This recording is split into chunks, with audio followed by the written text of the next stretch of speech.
मंगल पांडे जी ने पहले तो ये स्वीकार किया है कि जो 25 लाख रुपया दिलीप जायसवाल जी ने चेक के माध्यम से आरटीजीएस से उनको भेजा है, उसको उन्होंने स्वीकार किया है। वो पैसा दिलीप जायसवाल जी ने मंगल पांडे के पिताजी को दिया है। अब फ्लैट का जो दाम है, याद ध्यान से सुन लीजिए, फ्लैट का दाम है 86 लाख रुपया, टोटल पेमेंट हुआ है 86 लाख। जनसुराज का सूत्रधार प्रशांत किशोर ने सूबे के स्वास्थ्य मंत्री मंगल पांडे पर भ्रष्टाचार के आरोप लगाए हैं। स्वास्थ्य मंत्री मंगल पांडे ने प्रशांत किशोर के आरोपों को निराधार बताया। साथ ही उन्होंने कहा कि ऋण के तौर पर बीजेपी के प्रदेश अध्यक्ष दिलीप जायसवाल से हमारे पिता ने ऋण लिए थे, लेकिन अब मंगल पांडे के जवाब के बाद प्रशांत किशोर 7 दिन का अल्टीमेटम दिए हैं। उन्होंने कहा है कि जो ऋण के तौर पर आप पैसे लिए थे 25 लाख रुपए, 86 लाख का जो फ्लैट है, उन सारे पैसे का हिसाब अगर स्वास्थ्य मंत्री नहीं देते हैं तो 7 दिनों के बाद हम दे देंगे। क्या कुछ जनसुराज के सूत्रधार प्रशांत किशोर का कहना है, छोड़ जाते हैं आपको इस वीडियो के साथ।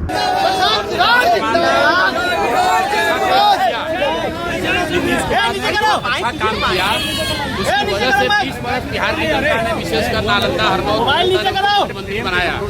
लेकिन आज नीतीश कुमार की शारीरिक मानसिक हालत ऐसी नहीं है कि वो मुख्यमंत्री बने रहे। उम्र हो गई है, इसलिए अब नीतीश के आगे लोगों को नीतीश के आगे देखना है। और नालंदा हरनौत की जनता भी नीतीश के आगे देख रही है, और नालंदा हरनौत की जनता भी सड़क, बिजली, पानी के आगे अपने बच्चों के लिए शिक्षा और रोजगार चाहती है। नीतीश जी के राज में सड़क सुधर गया, बिजली आ गई, लेकिन लोगों को रोजगार नहीं मिला, पलायन नहीं हुआ। तो नालंदा में जरूर विकास हुआ है, दूसरे जिलों के मुकाबले ज्यादा विकास हुआ है, लेकिन यहाँ के लोगों की भी गरीबी खत्म नहीं हुई। यहाँ के लोगों के लिए, बच्चों के लिए भी पढ़ाई रोजगार नहीं हुआ। मुझे ऐसा लगता है कि अब नालंदा हरनौत की जनता भी नीतीश कुमार के आगे देख रही है।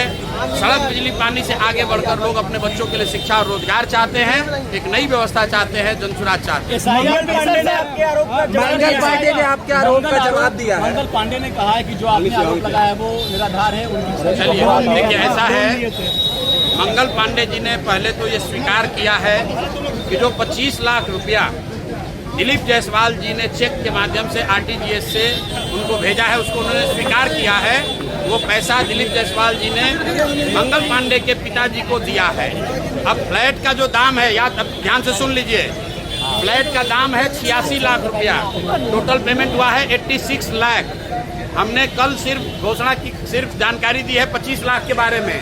तो अब मंगल पांडे ये कह रहे हैं कि 25 लाख लिए तो थे लेकिन वापस कर दिए। तो चलिए, अगर वो बात मान भी ले तो अब आप लोग मंगल पांडे बता दें कि बाकी का 61 लाख रुपया कहाँ से आया था, वो बताइए, नहीं तो वो भी प्रशांत किशोर अब जारी करेंगे। उनको लग रहा है कि हमको पता नहीं है। जो 25 लाख रुपया का बताए हैं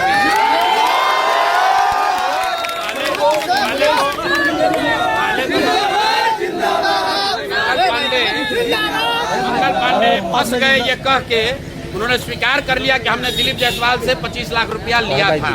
सुनिए, अगर आपको उधार लेना था तो खुद काहे नहीं लिए, बाबूजी के अकाउंट में काहे लिए, वहां से छुपा के अपने पत्नी के अकाउंट में क्यों भेजे? और अगर आपकी सब बात मान भी लें कि आपने कर्ज लिया था, आपने वापस कर दिया, तो बाकी का 61 लाख कहाँ से लाए थे वो बताइए। और नहीं बताइएगा तो 7 दिन के अंदर हम बता देंगे कि 61 लाख रुपया कहाँ से आया। दूसरी बात, उन्होंने कहा कि हमने कॉलेज का कुछ मदद नहीं किया दिलीप जायसवाल का, वो तो विश्वविद्यालय अनुदान वाले करते हैं, यूजीसी वाले करते हैं। आप लोग को बता देते हैं, इसको भी कैमरे पर नोट कर लीजिए, पूछ लीजिएगा। जब तक यहाँ का स्वास्थ्य विभाग एनओसी नहीं दे, तब तक कोई भी कॉलेज को विश्वविद्यालय डीम्ड यूनिवर्सिटी का नहीं मिल सकता है। तो सीधा क्विड प्रो क्वो है। ये हेल्थ मंत्री रहते हुए इन्होंने दिल्ली में फ्लैट मंगल पांडे की मदद से खरीदा, उसके बदले में मंगल पांडे ने जो कॉलेज कब्जा किया है किशनगंज में, उसको डीम्ड यूनिवर्सिटी बनाने में इन्होंने मदद की, अपने विभाग से एनओसी दिलवाया। तो 2 सवाल मंगल पांडे के लिए, 61 लाख रुपया जो आपने अभी तक नहीं जानकारी दी है, बताइए कि 61 लाख रुपया कहाँ से आया, किसने दिया? नहीं तो प्रशांत किशोर ये जानकारी पब्लिक को देंगे कि 61 लाख रुपया आपके पास कहाँ से आया था। और दूसरी बात, मंगल पांडे ये बताएं कि उनके विभाग ने एनओसी दिया है कि नहीं दिया है डीम्ड यूनिवर्सिटी देने के लिए। एक अंतिम बात मंगल पांडे के लिए, उन्होंने कहा कि एम्बुलेंस का कॉन्ट्रैक्ट दिए हैं, अभी पैसा नहीं दिए हैं। पैसा एक भी नहीं। मैं आपको बता रहा हूँ, 450 एम्बुलेंस का करीब करीब 100 करोड़ रुपया 2022 के बाद 100 करोड़ रुपया बिहार की जनता का एम्बुलेंस वाले को दिया गया है। अगर इसको डिनाई करना चाहते हैं तो डिनाई करके बता दें, वो भी हम उनको बता देंगे कि 100 करोड़ रुपया ऑलरेडी दिया जा चुका है। अब ये जो अभी हल्ला हुआ है, कोर्ट ने रोक लगाया है, तो 222 एम्बुलेंस का पैसा रुका है, लेकिन 450 एम्बुलेंस का 100 करोड़ रुपया, करीब करीब 100 करोड़ रुपया ऑलरेडी पेमेंट किया जा चुका है। सर SIR पे लगातार सवाल उठ रहे हैं सर, विजय सिन्हा का भी अब 2 वोटर कार्ड। क्या लगता है कि नीतीश कुमार आपसे डर गए हैं?